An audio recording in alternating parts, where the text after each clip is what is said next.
हमें जरूर एहसास हुआ होगा कि हमारे पूर्वजों ने जो विधाएं बनाई थी वो आज भी कितनी महत्वपूर्ण है और जब नहीं होती हैं तो कितनी कमी महसूस होती है। ऐसी ही एक विधा, जैसे मैंने कहा, कहानी सुनाने की कला, स्टोरी टेलिंग। साथियों, कहानियों का इतिहास उतना ही पुराना है जितनी की मानव सभ्यता। Where there is a soul there is a story. कहानियां लोगों के रचनात्मक और संवेदनशील पक्ष को सामने लाती हैं, उसे प्रकट करती हैं। कहानी की ताकत को महसूस करना हो तो जब कोई माँ अपने छोटे बच्चों को सुलाने के लिए या फिर उसे खाना खिलाने के लिए कहानी सुना रही होती है, तब देखें। मैं अपने जीवन में बहुत लंबे अरसे तक एक परिव्राजक के रूप में रहा। घुमंत ही मेरी जिंदगी थी। हर दिन नया गांव, नए लोग, नए परिवार। लेकिन जब मैं परिवारों में जाता था तो मैं बच्चों से जरूर बात करता था और कभी कभी बच्चों को कहता था कि चलो भाई मुझे कोई कहानी सुनाओ। तो मैं हैरान था। बच्चे मुझे कहते थे, नहीं अंकल, कहानी नहीं, हम चुटकुला सुनाएंगे। और मुझे भी वो यही कहते थे कि अंकल आप हमें चुटकुला सुनाओ। यानी उनको कहानी से कोई परिचय ही नहीं था। ज्यादातर उनकी जिंदगी चुटकुलों में समाहित हो गई थी। साथियों, भारत में कहानी कहने की या कहें किस्सा गोई की एक समृद्ध परंपरा रही है। हमें गर्व है कि हम उस देश के वासी हैं जहां हितोपदेश और पंचतंत्र की परंपरा रही है, जहां कहानियों में पशु पक्षियों और परियों की काल्पनिक दुनिया गढ़ी गई ताकि विवेक और बुद्धिमत्ता की बातों को आसानी से समझाया जा सके। हमारे यहाँ कथा की परंपरा रही है। ये धार्मिक कहानियां कहने की प्राचीन पद्धति है।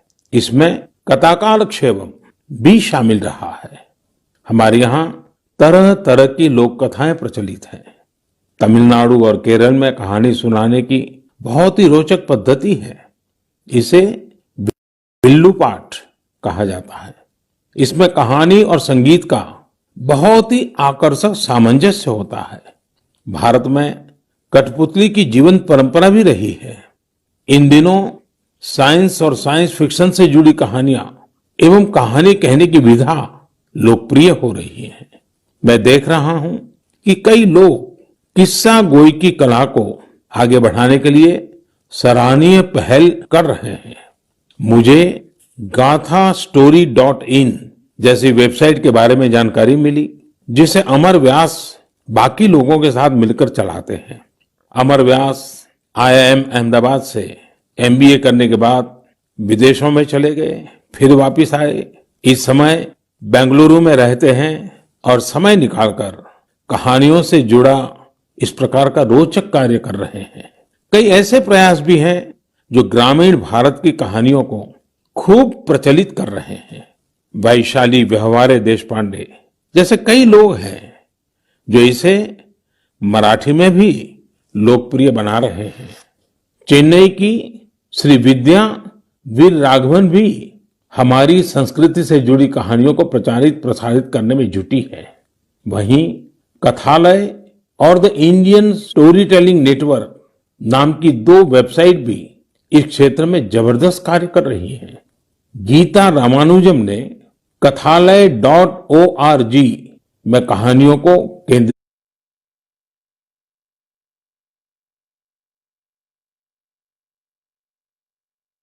किया है। वहीं the Indian story telling network के जरिए भी अलग अलग शहरों के स्टोरी टेलर्स का नेटवर्क तैयार किया जा रहा है। बेंगलुरु में एक विक्रम श्रीधर है जो बापू से जुड़ी कहानियों को लेकर बहुत उत्साहित हैं। और भी कई लोग इस क्षेत्र में काम कर रहे होंगे। आप जरूर उनके बारे में सोशल मीडिया पर शेयर करें।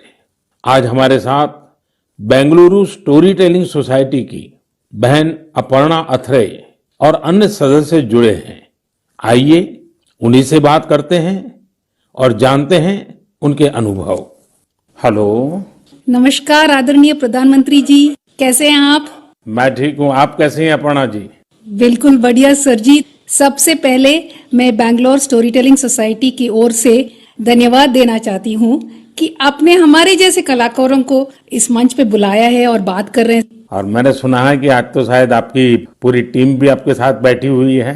जी जी बिल्कुल बिल्कुल सर। तो अच्छा होगा कि आपकी टीम का परिचय करवा दें ताकि मन की बात के जो श्रोता है उनको परिचय हो जाए कि आप लोग कैसा बड़ा अभियान चला रहे हैं। सर मैं अपर्णा आत्रेया हूँ।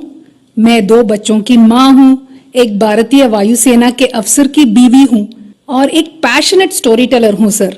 स्टोरी टेलिंग की शुरुआत 15 साल पहले हुई थी जब मैं सॉफ्टवेयर इंडस्ट्री में काम कर रही थी। तब मैं CSR प्रोजेक्ट्स में वॉलंटरी काम करने के लिए जब गई थी तब हजारों बच्चों को कहानियों के माध्यम से शिक्षा देने के मौका मिला। और ये कहानी जो मैं बता रही थी वो अपनी दादी माँ से सुनी थी, लेकिन जब कहानी सुनने वक्त मैं जो खुशी उन बच्चों में देखा, मैं क्या बोलूं आपको, कितनी मुस्कुराहट थी, कितनी खुशी थी। तो उसी समय मैंने तय किया कि स्टोरी टेलिंग मेरे जीवन का एक लक्ष्य होगा सर। आपकी टीम में और कौन है वहाँ? मेरे साथ हैं शैलजा संपत। नमस्कार सर। नमस्ते जी। मैं शैलजा संपत बात कर रही हूँ। मैं तो पहले टीचर थी, उसके बाद जब मेरे बच्चे बड़े हुए तब मैंने थिएटर में काम शुरू किया और फाइनली कहानियों को सुनाने में सबसे ज्यादा संतृप्त मिला। धन्यवाद। मेरे साथ सौम्या है। नमस्कार सर। नमस्ते जी। मैं हूँ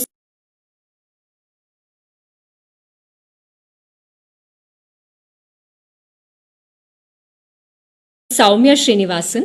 मैं एक साइकोलॉजिस्ट हूँ। मैं जो काम करती हूँ बच्चों और बड़े लोगों के साथ, उसमें मैं कहानियों के द्वारा मनुष्य के नव रसाओं को जगाने में कोशिश करती हूँ और उसके साथ चर्चे भी करती हूँ। ये मेरी लक्ष्य है, healing and transformative story telling. नमस्ते सर। नमस्ते जी। मेरा नाम अपर्णा जयशंकर है। वैसे तो मेरे सौभाग्य है कि मैं अपनी नाना नानी और दादी के साथ इस देश के विभिन्न भागों में पली हूँ, इसीलिए रामायण, पुराणों और गीता की कहानियां मुझे विरासत में हर रात को मिलती थी। और बैंगलोर स्टोरी टेलिंग सोसाइटी जैसी संस्था है तो मुझे तो स्टोरी टेलर बनना ही था। मेरे साथ मेरे साथी लावण्या प्रसाद है। लावण्या जी नमस्ते। नमस्ते sir. I am an electrical engineer turned professional storyteller. Sir, I grew up listening to stories from my grandfather. I work with senior citizens in my special project called Roots, where I help them document their life stories for their families. Lavanya ji आपको बहुत बधाई। और जैसा आपने कहा, मैंने भी एक बार मन की बात में सबको कहा था कि आप परिवार में अपने दादा दादी नाना नानी है तो उनसे उनके बचपन की कहानियां पूछिए और उसको टैप कर लीजिए, रिकॉर्ड कर लीजिए, बहुत काम आएगा, ये मैंने कहा था। लेकिन मुझे अच्छा लगा कि एक तो आप सबने जो परिचय दिया अपना, उसमें भी आपकी कला, आपकी कम्युनिकेशन स्किल और बहुत ही कम शब्दों में बहुत ही बढ़िया ढंग से आपने अपना परिचय करवाया, इसलिए भी मैं आपको बधाई देता हूँ। Thank you sir, thank you. अब जो हमारे श्रोता लोग हैं मन की बात के, उनका भी मन करता होगा कहानी सुनने का। क्या मैं आपको रिक्वेस्ट कर सकता हूँ, एक तो कहानी सुनाएं आप लोग? जी बिल्कुल, ये तो हमारा सौभाग्य है जी। चलिए चलिए सुनते हैं कहानी एक राजा की। राजा का नाम था कृष्णदेवराय और राज्य का नाम था विजयनगर। अब राजा हमारे थे तो बड़े गुणवान, अगर उनमें कोई खोट बतानी ही था तो वो था उनका अधिक प्रेम अपने मंत्री तेनालीरामा की ओर और दूसरा भोजन की ओर। राजा जी हर दिन दोपहर के भोजन के लिए बड़े आस से बैठते थे कि आज कुछ अच्छा बना होगा, और हर दिन उनके बावर्ची उन्हें वही बेजान सब्जियां खिलाते थे। तुरई, लौकी, कद्दू, टिंडा। ऐसे ही एक दिन राजा ने खाते खाते गुस्से में थाली फेंक दिया और अपने बावर्ची को आदेश दिया, या तो कल कोई दूसरा स्वादिष्ट सब्जी बनाना या फिर कल मैं तुम्हें सूली पे चढ़ा दूंगा। बावर्ची बेचारा डर गया। अब नई सब्जी के लिए वो कहाँ जाए? बावर्ची भागा भागा चला सीधे तेनालीरामा के पास और उसे पूरी कहानी सुनाई। सुनकर तेनालीरामा ने बावर्ची को उपाय दिया। अगले दिन राजा दोपहर के भोजन के लिए आए और बावर्ची को आवाज दिए, आज कुछ नया स्वादिष्ट बना है या मैं सूली तैयार कर दूं? डरे हुए बावर्ची ने झटपट से थाली सजाया और राजा के लिए गर्मा गर्म खाना परोसा। थाली में नई सब्जी थी, राजा उत्साहित हुए और थोड़ी सी सब्जी चखे। वाह, क्या सब्जी थी! ना तुरई की तरह फीकी थी, ना कद्दू की तरह मीठी थी। बावर्ची ने जो भी मसाला भून के कूट के डाला था, सब अच्छी तरह से चढ़ी थी। उंगलियां चाटते हुए संतुष्ट राजा ने बावर्ची को बुलाया और पूछा कि ये कौन सी सब्जी है, इसका नाम क्या है? जैसे सिखाया गया था वैसे ही बावर्ची ने उत्तर दिया, महाराज, ये मुकुटधारी बैंगन है। प्रभु, ठीक आप ही की तरह यह भी सब्जियों का राजा है और इसीलिए बाकी सब्जियों ने बैंगन को मुकुट पहनाया। राजा खुश हुए और घोषित किए, आज से हम यही मुकुटधारी बैंगन खाएंगे और सिर्फ हम ही नहीं, हमारे राज्य में भी सिर्फ बैंगन ही बनेगा और कोई सब्जी नहीं बनेगी। राजा और प्रजा दोनों खुश थे। यानी पहले पहले तो सब खुश थे कि उन्हें नई सब्जी मिली है, लेकिन जैसे ही दिन बढ़ते गए सुर थोड़ा कम होता गया। एक घर में बैंगन भरता तो दूसरे के घर में बैंगन भाजा, एक के यहाँ कत्तिका सांबार तो दूसरे के यहाँ वांगी बात। एक ही बैंगन बेचारा कितना रूप धारण करे। धीरे धीरे राजा भी तंग आ गए, हर दिन वही बैंगन। और एक दिन ऐसे आया कि राजा ने बावर्ची को बुलाया और खूब डांटा, तुमसे किसने कहा कि बैंगन के सर में मुकुट है? इस राज्य में अब से कोई बैंगन नहीं खाएगा। कल से बाकी कोई भी सब्जी बनाना, लेकिन बैंगन मत बनाना। जैसे आपके आज्ञा महाराज, कह के बावर्ची सीधा गया तेनालीरामा के पास। तेनालीरामा ने के पांव पड़ते हुए कहा कि मंत्री जी धन्यवाद, आपने हमारी प्राण बचा ली। आपके सुझाव की वजह से हम कोई भी सब्जी राजा जी को खिला सकते हैं। तेनालीरामा हंसते हुए कहा, वो मंत्री ही क्या जो राजा को खुश न रख सके। और इसी तरह राजा कृष्णदेवराय और मंत्री तेनालीरामा की कहानियां बनती रही और लोग सुनते रहे। धन्यवाद। आपने बात में इतनी एग्जैक्टनेस थी, इतनी बारीकियों को पकड़ा था। मैं समझता हूँ बच्चे बड़े जो भी सुनेंगे कई चीजों का स्मरण रखेंगे। बहुत बढ़िया ढंग से आपने बताया। और विशेष कोइंसिडेंस ऐसा है कि देश में पोषण माह चल रहा है और आपकी कथा भोजन से जुड़ी हुई है। और मैं जरूर ये जो स्टोरी टेलर्स आप लोग हैं और भी लोग हैं, हमें किस प्रकार से हमारे देश की नई पीढ़ी को हमारे महान महापुरुष, महान माताएं बहनें जो हो गई हैं, कथाओं के माध्यम से उनके साथ कैसे जोड़ा जाए। हम कथा शास्त्र को और अधिक कैसे प्रचारित करें, पॉपुलर करें और हर घर में अच्छी कथा कहना, अच्छी कथा बच्चों को सुनाना, ये जाने जीवन की बहुत बड़ी क्रेडिट हो। ये वातावरण कैसे बनाए, उस दिशा में हम सब ने मिलकर काम करना चाहिए। लेकिन मुझे बहुत अच्छा लगा आप लोगों से बात कर और मैं आप सबको बहुत शुभकामनाएं देता हूं। धन्यवाद। धन्यवाद सर। कहानी के द्वारा संस्कार सरिता को आगे बढ़ाने वाली इन बहनों को हमने सुना। मैं जब उनसे फोन पे बात कर रहा था, इतनी लंबी बात थी, तो मुझे लगा कि मन की बात के समय की सीमा है, तो मेरे उनसे जो बातें हुई है वो सारी बातें मैं मेरे नरेंद्र मोदी ऐप पर अपलोड करूंगा। पूरी कथाएं जरूर वहां सुनिए। अभी मन की बात में तो मैंने उसका बहुत छोटा सा अंश ही आपके सामने प्रस्तुत किया है। मैं जरूर आपसे आग्रह करूंगा, परिवार में हर सप्ताह आप कहानियों के लिए कोई समय निकालिए। और ये भी कर सकते हैं कि परिवार के हर सदस्य को हर सप्ताह के लिए एक विषय तय करें। जैसे मानो करुणा है, संवेदनशीलता है, पराक्रम है, त्याग है, शौर्य है, कोई एक भाव। और परिवार के सभी सदस्य उस सप्ताह एक ही विषय पर सबके सब लोग कहानी ढूंढेंगे और परिवार के सब मिलकर के एक एक कहानी कहेंगे।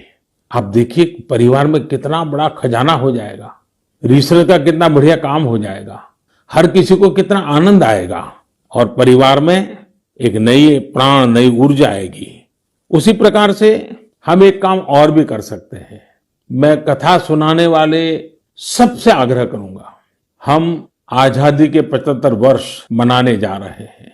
क्या हम हमारी कथाओं में पूरे गुलामी के कालखंड के जितनी प्रेरक घटनाएं हैं उनको कथाओं में प्रचारित कर सकते हैं? विशेषकर 1857 से 1947 तक हर छोटी मोटी घटना से हम हमारी नई पीढ़ी को कथाओं के द्वारा परिचित करा सकते हैं। मुझे विश्वास है कि आप लोग जरूर इस काम को करेंगे। कहानी कहने की ये कला देश में और अधिक मजबूत बने, और अधिक प्रचारित हो और सहज बने, इसलिए आओ हम सब प्रयास करें। मेरे प्यारे देशवासियों, आइए कहानियों की दुनिया से अब हम 7 समंदर पार चलते हैं। ये आवाज सुनिए। नमस्ते भाइयों और बहनों, मेरा नाम शेरू डमेले है। मैं वेस्ट अफ्रीका के एक देश माली से हूँ। मुझे फरवरी में भारत में विश्व के सबसे बड़े धार्मिक त्योहार कुंभ मेला में शामिल होने का अवसर मिला। मेरे लिए ये बहुत ज्यादा गर्व की बात है। मुझे कुंभ मेला में शामिल होकर बहुत अच्छा लगा और भारत के कल्चर को देखकर बहुत कुछ सीखने को मिला। मैं विनती करना चाहता हूँ कि हम लोगों को एक बार फिर भारत विजिट करने का अवसर दिया जाए ताकि हम और भारत के बारे में सीख सकें। नमस्ते। है ना मजेदार? तो ये थे माली के सेदू देम्बेले। माली भारत से दूर पश्चिम अफ्रीका का एक बड़ा और लैंडलॉक्ड देश है। सेदू देम्बेले माली के एक शहर कीटा के एक पब्लिक स्कूल में शिक्षक हैं। वे बच्चों को इंग्लिश, म्यूजिक और पेंटिंग, ड्राइंग पढ़ाते हैं, सिखाते हैं। लेकिन उनकी एक और पहचान भी है। लोग उन्हें माली के हिंदुस्तान का बाबू कहते हैं और उन्हें ऐसा कहलाने में बहुत गर्व की अनुभूति होती है। प्रत्येक रविवार को दोपहर बाद वे माली में 1 घंटे का रेडियो कार्यक्रम प्रस्तुत करते हैं। इस कार्यक्रम का नाम है Indian frequency on Bollywood songs. इसे वे पिछले 23 वर्षों से प्रस्तुत करते आ रहे हैं। इस कार्यक्रम के दौरान वे फ्रेंच के साथ साथ माली की लोक भाषा बमबारा में भी अपनी कमेंट्री करते रहे और बड़े नाटकीय ढंग से करते हैं। भारत के प्रति उनके मन में अगाध प्रेम है। भारत से उनके गहरे जुड़ाव की एक और वजह यह भी है कि उनका जन्म भी 15 अगस्त को हुआ था। सेदू जी ने 2 घंटे का एक और कार्यक्रम अब प्रत्येक रविवार रात 9 बजे शुरू किया है। इसमें वे बॉलीवुड की एक पूरी फिल्म की कहानी फ्रेंच और बमबारा में सुनाते हैं। कभी कभी किसी इमोशनल सीन के बारे में बात करते समय वे स्वयं भी और उनके श्रोता भी एक साथ रो पड़ते हैं। सेदू जी के पिता ने ही भारतीय संस्कृति से उनकी पहचान करवाई थी। उनके पिता सिनेमा थिएटर में काम करते थे और वहां भारतीय फिल्में भी दिखाई जाती थी। इस 15 अगस्त को उन्होंने हिंदी में एक वीडियो के माध्यम से भारत के लोगों को स्वतंत्रता दिवस की शुभकामनाएं दी थी। आज उनके बच्चे भारत का राष्ट्रगान आसानी से गाते हैं। आप ये दोनों वीडियो जरूर देखें और उनके भारत प्रेम को महसूस करें। सेदू जी ने जब कुंभ का दौरा किया था और उस समय वे उस डेलीगेशन का हिस्सा थे जिससे मैं मिला था। भारत के लिए उनका इस प्रकार का जुनून, स्नेह और प्यार वाकई हम सब के लिए गर्व की बात है। मेरे प्यारे देशवासियों, हमारे यहाँ कहा जाता है, जो जमीन से जितना जुड़ा होता है वो बड़े से बड़े तूफानों में भी उतना ही अड़िग रहता है। कोरोना के इस कठिन समय में हमारा कृषि क्षेत्र, हमारा किसान इसका जीवंत उदाहरण है। संकट के इस काल में भी हमारे देश के कृषि क्षेत्र ने फिर अपना दमखम दिखाया है। साथियों, देश का कृषि क्षेत्र, हमारे किसान, हमारे गांव आत्मनिर्भर भारत का आधार है। ये मजबूत होंगे तो आत्मनिर्भर भारत की नींव मजबूत होगी। बीते कुछ समय में इन क्षेत्रों ने खुद को अनेक बंदिशों से आजाद किया है, अनेक मिथकों को तोड़ने का प्रयास किया है। मुझे कई ऐसे किसानों की चिट्ठियां मिलती हैं, किसान संगठनों से मेरी बात होती है जो बताते हैं कि कैसे खेती में नए नए आयाम जुड़ रहे हैं, कैसे खेती में बदलाव आ रहा है। जो मैंने उनसे सुना है, जो मैंने औरों से सुना है, मेरा मन करता है आज मन की बात में उन किसानों की कुछ बातें जरूर आपको बताऊं। हरियाणा के सोनीपत जिले के हमारे एक किसान भाई रहते हैं। उनका नाम है श्री कंवर चौहान। उन्होंने बताया है कि कैसे एक समय था जब उन्हें मंडी से बाहर अपने फल और सब्जियां बेचने में बहुत दिक्कत आती थी। अगर वो मंडी से बाहर अपने फल और सब्जियां बेचते थे तो कई बार उनके फल, सब्जी और गाड़ियां तक जब्त हो जाती थी। लेकिन 2014 में फल और सब्जियों को एपीएमसी एक्ट से बाहर कर दिया गया। इसका उन्हें और आसपास के साथी किसानों को बहुत फायदा हुआ। 4 साल पहले उन्होंने अपने गांव के साथी किसानों के साथ मिलकर एक किसान उत्पादक समूह की स्थापना की। आज गांव के किसान स्वीट कॉर्न और बेबी कॉर्न की खेती करते हैं। उनके उत्पाद आज दिल्ली की आजादपुर मंडी, बड़ी रिटेल चेन तथा 5 स्टार होटलों में सीधे सप्लाई हो रहे हैं। आज गांव के किसान स्वीट कॉर्न और बेबी कॉर्न की खेती से 2.5 से 3 लाख प्रति एकड़ सालाना कमाई कर रहे हैं। इतना ही नहीं, इसी गांव के 60 से अधिक किसान नेट हाउस बनाकर, पॉली हाउस बनाकर टमाटर, खीरा, शिमला मिर्च, इसकी अलग अलग वैरायटी का उत्पादन करके हर साल प्रति एकड़ 10 से 12 लाख रुपए तक की कमाई कर रहे हैं। जानते हैं इन किसानों के पास क्या अलग है? अपने फल सब्जियों को कहीं पर भी किसी को भी बेचने की ताकत है और ये ताकत ही उनकी इस प्रगति का आधार है। अब यही ताकत देश के दूसरे किसानों को भी मिली है। फल सब्जियों के लिए ही नहीं, अपने खेत में वो जो पैदा कर रहे हैं, धान, गेहूं, सरसों, गन्ना जो उगा रहे हैं, उसको अपनी इच्छा के अनुसार जहां ज्यादा दाम मिले वहीं पर बेचने की अब उनको आजादी मिल गई है। साथियों, 3-4 साल पहले ही महाराष्ट्र में फल और सब्जियों को एपीएमसी के दायरे से बाहर किया गया था। इस बदलाव ने कैसे महाराष्ट्र के फल और सब्जी उगाने वाले किसानों की स्थिति बदली, इसका उदाहरण है Shri Swami Samarth farmers producer company limited.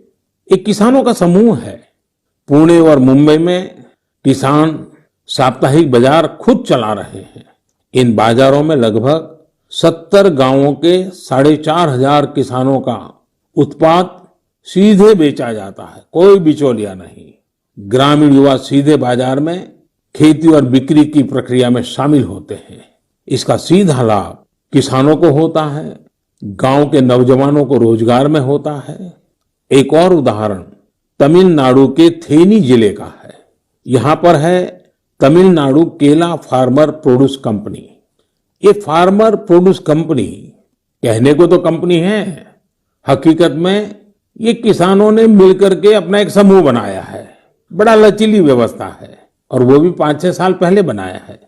इस किसान समूह ने लॉकडाउन के दौरान आसपास के गांवों से सैकड़ों मीट्रिक टन सब्जियां, फलों और केले की खरीद की और चेन्नई शहर को सब्जी कॉम्बो किट दिया। आप सोचिए कितने नौजवानों को उन्होंने रोजगार दिया। और मजा ये है कि बिचौलियों न होने के कारण किसान को भी लाभ हुआ, उपभोक्ता को भी लाभ हुआ। ऐसा ही एक लखनऊ का किसानों का समूह है। उन्होंने नाम रखा है इरादा फार्मर प्रोड्यूसर। इन्होंने भी लॉकडाउन के दौरान किसानों के खेतों से सीधे फल और सब्जियां ली और सीधे जाकर के लखनऊ के बाजारों में बेची। बिचौलियों से मुक्ति हो गई और मन चाहे उतने दाम उन्होंने प्राप्त किए। साथियों, गुजरात में बनासकांठा के रामपुरा गांव में इस्माइल भाई करके किसान है। उनकी कहानी भी बहुत दिलचस्प है। इस्माइल भाई खेती करना चाहते थे, लेकिन अब जैसी ज्यादातर सोच बन गई है, उनके परिवार को भी लगता था कि इस्माइल भाई ये कैसी बात कर रहे हैं। इस्माइल भाई के पिता खेती करते थे, लेकिन इसमें उनको अक्सर नुकसान ही होता था। तो पिताजी ने मना भी किया, लेकिन परिवार वालों के मना करने के बावजूद इस्माइल भाई ने तय किया कि वो तो खेती ही करेंगे। इस्माइल भाई ने सोच लिया था कि खेती घाटे का सौदा है। वही सोच और स्थिति दोनों को बदल कर दिखाएंगे। उन्होंने खेती शुरू की, लेकिन नए तरीकों से। इनोवेटिव तरीके से उन्होंने ड्रिप से सिंचाई करके आलू की खेती शुरू की और आज उनके आलू एक पहचान बन गए हैं। वो ऐसे आलू उगा रहे हैं जिनकी क्वालिटी बहुत ही अच्छी होती है। इस्माइल भाई ये आलू सीधे बड़ी बड़ी कंपनियों को बेचते हैं, बिचौलियों का नामो निशान नहीं, और परिणाम अच्छा मुनाफा कमा रहे हैं। अब तो उन्होंने अपने पिता का सारा कर्जा भी चुका दिया है। और सबसे बड़ी बात जानते हैं, इस्माइल भाई आज अपने इलाके के सैकड़ों और किसानों की भी मदद कर रहे हैं, उनकी भी जिंदगी बदल रहे हैं। साथियों, आज की तारीख में खेती को हम जितना आधुनिक विकल्प देंगे उतना ही वो आगे बढ़ेगी। उसमें नए नए तौर तरीके आएंगे, नए इनोवेशंस जुड़ेंगे। मणिपुर के रहने वाली विजय शांति एक नए इनोवेशन के चलते खूब चर्चा में है। उन्होंने कमल की नाल से धागा बनाने का स्टार्टअप शुरू किया है। आज उनके इनोवेशन के चलते कमल की खेती और टेक्सटाइल में एक नया ही रास्ता बन गया है। मेरे प्यारे देशवासियों, मैं आपको अतीत के एक हिस्से में ले जाना चाहता हूं। 101 साल पुरानी बात है। 1919 का साल था। अंग्रेजी हुकूमत ने जलियांवाला बाग में निर्दोष लोगों का कत्लेआम किया था। इस नरसंहार के बाद एक 12 साल का लड़का उस घटना स्थल पर गया। वह खुशमिजाज और चंचल बालक, लेकिन उसने जलियांवाला बाग में जो देखा वह उसकी सोच के परे था। वह स्तब्ध था, यह सोचकर कि कोई भी इतना निर्दयी कैसे हो सकता है। वह मासूम गुस्से की आग में जलने लगा था। उसी जलियांवाला बाग में उसने अंग्रेजी शासन के खिलाफ लड़ने की कसम खाई। क्या आपको पता चला कि मैं किसकी बात कर रहा हूं? हाँ, मैं शहीद वीर भगत सिंह की बात कर रहा हूं। कल 28 सितंबर को हम शहीद वीर भगत सिंह की जयंती मनाएंगे। मैं समस्त देशवासियों के साथ साहस और वीरता की प्रतिमूर्ति शहीद वीर भगत सिंह को नमन करता हूं। क्या आप कल्पना कर सकते हैं, एक हुकूमत जिसका दुनिया के इतने बड़े हिस्से पर शासन था, इसके बारे में कहा जाता था कि उनके शासन में सूर्य कभी अस्त नहीं होता। इतनी ताकतवर हुकूमत एक 23 साल के युवक से भयभीत हो गई थी। शहीद भगत सिंह पराक्रमी होने के साथ साथ विद्वान भी थे, चिंतक थे। अपने जीवन की चिंता किए बगैर भगत सिंह और उनके क्रांतिवीर साथियों ने ऐसे साहसिक कार्यों को अंजाम दिया जिनका देश की आजादी में बहुत बड़ा योगदान रहा। शहीद वीर भगत सिंह के जीवन का एक और खूबसूरत पहलू यह है कि वे टीम वर्क के महत्व को बखूबी समझते थे। लाला लाजपत राय के प्रति उनका समर्पण हो या फिर चंद्रशेखर आजाद, सुखदेव, राजगुरु समेत कई क्रांतिकारियों के साथ उनका जुड़ाव उनके लिए कभी व्यक्तिगत गौरव महत्वपूर्ण नहीं रहा। वे जब तक जिए सिर्फ एक मिशन के लिए जिए और उसी के लिए उन्होंने अपना बलिदान दे दिया। वह मिशन था भारत को अन्याय और अंग्रेजी शासन से मुक्ति दिलाना। मैंने नमो ऐप पर हैदराबाद के अजय एस जी का एक कमेंट पढ़ा। अजय जी लिखते हैं, आज के युवा कैसे भगत सिंह जैसे बन सकते हैं। देखिए, हम भगत सिंह बन पाए या न बन पाए, लेकिन भगत सिंह जैसा देश प्रेम, देश के लिए कुछ कर गुजरने का जज्बा जरूर हम सबके दिलों में हो। शहीद भगत सिंह को यही हमारी सबसे बड़ी श्रद्धांजलि होगी। 4 साल पहले लगभग यही समय था जब सर्जिकल स्ट्राइक के दौरान दुनिया ने हमारे जवानों के साहस, शौर्य और निर्भीकता को देखा था। हमारे बहादुर सैनिकों का एक ही मकसद और एक ही लक्ष्य था, हर कीमत पर भारत मां के गौरव और सम्मान की रक्षा करना। उन्होंने अपनी जिंदगी की जरा भी परवाह नहीं की। वे अपने कर्तव्य पथ पर आगे बढ़ते गए और हम सब ने देखा कि किस प्रकार वे विजयी होकर के सामने आए, भारत माता का गौरव बढ़ाया। मेरे प्यारे देशवासियों, आने वाले दिनों में हम देशवासी कई महान लोगों को याद करेंगे जिनका भारत के निर्माण में अमिट योगदान है। 2 अक्टूबर हम सबके लिए पवित्र और प्रेरक दिवस होता है। यह दिन माँ भारती के दो सपूतों महात्मा गांधी और लाल बहादुर शास्त्री को याद करने का दिन है। पूज्य बापू के विचार और आदर्श आज पहले से कहीं ज्यादा प्रासंगिक है।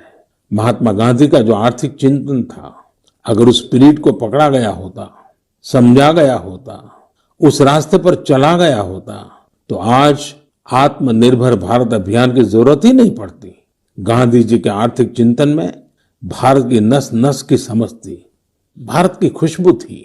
पूज्य बापू का जीवन हमें याद दिलाता है कि हम ये सुनिश्चित करें कि हमारा हर कार्य ऐसा हो जिससे गरीब से गरीब व्यक्ति का भला हो।